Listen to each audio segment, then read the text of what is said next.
मैं सरवा है ना तो टायर आने लग रहे और वो उतार कर ले आवा है, उनकी वॉशिंग कर ला, फिर ट्रैक्टर फिट कराने। तो भाई आगे टायर अपने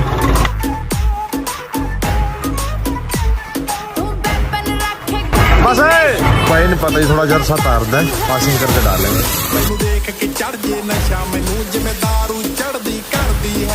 लेते हैं ट्रैक्टर को बाहर, मतलब थोड़े पीछे कर ले, फिर टायर डालते हैं यहाँ।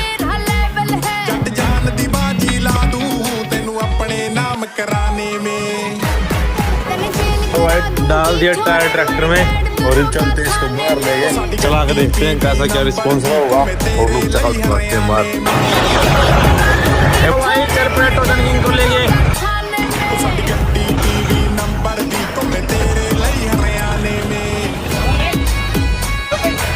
लो भाई करो लुक चेकआउट अपने टोटन किंग की।